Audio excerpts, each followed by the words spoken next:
I think it's still very common for people to think about God, perceive his authority, and miss the reality that he has given grace unto divine union. Paul is emphasizing, and in Scripture we're also showed that he is coming out of a 14-year pursuit of revelation. You're going to have to sort of imagine for a moment what those 14 years look like, but they're obviously very weighty, important years of his life as he's releasing this. He's wanting to emphasize the revelation that I have is not cheap. It's not overnight. It didn't just show up, but I've been in the burning place with God, and I've been seeking God, and he's released to me the importance of understanding the message of grace. Paul's been sort of spreading this gospel grace to churches, and then God gives him the prompting, I want you to go to other apostles.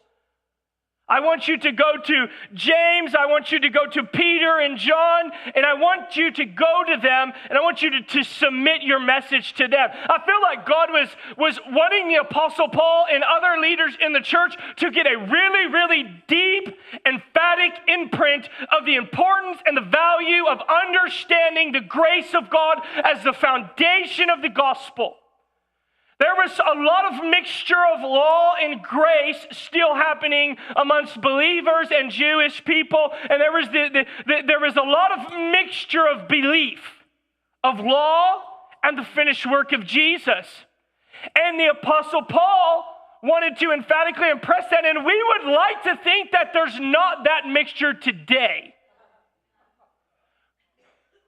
We would want to believe that after some couple thousand years that we would be a people well-oiled in grace.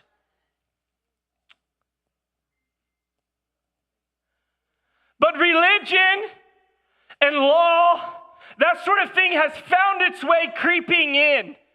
Every generation and every sort of big picture, big C church generation, there's this movement of that sort of creeping and lingering, and it's why the letter is so important to us today. So Paul emphasizes after his 14-year pursuit of revelation that he finds grace.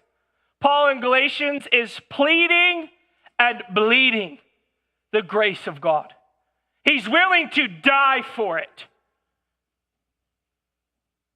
Not figuratively, literally willing to die for the message, the gospel of Jesus that permeates grace to you and I. The doctrine of grace was ultimately recognized and ratified by the other apostles, James, Peter, and John. We see that confirmed in the letter of Galatians. Paul is persuading us today, you and I. He's persuading us that there's a mystery, there's a divine treasure chest of the liberty of God in the gospel. He wants to liberate us into a place of great freedom. If we are trying to seek God based on religion or having a distant view of God's authority only, we're missing liberty. I think it's still very common for people to think about God, perceive his authority, and miss the reality that he has given grace unto divine union. That the invite is believe in Jesus because you'll have eternal security.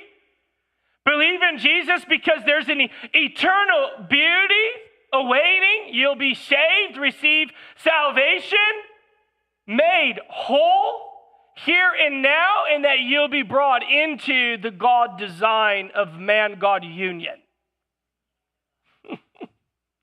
Anybody with me this morning? All right, I hope I'm laying it out, clear as mud.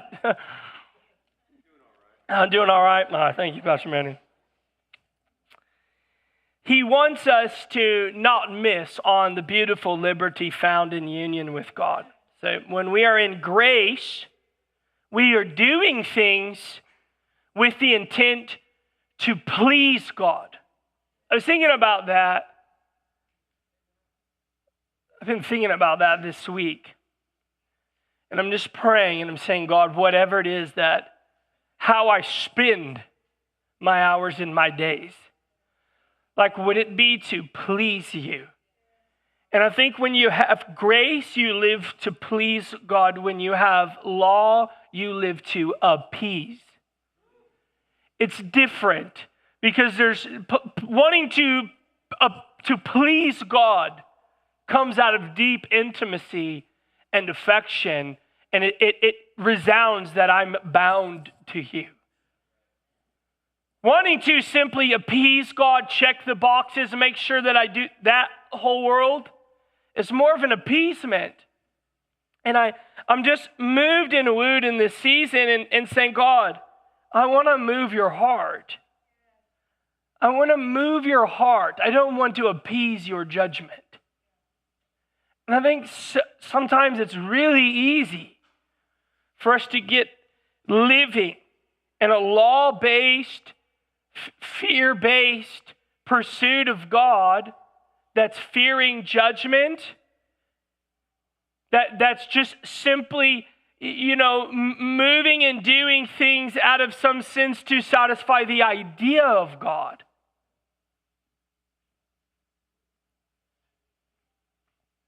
The idea of God.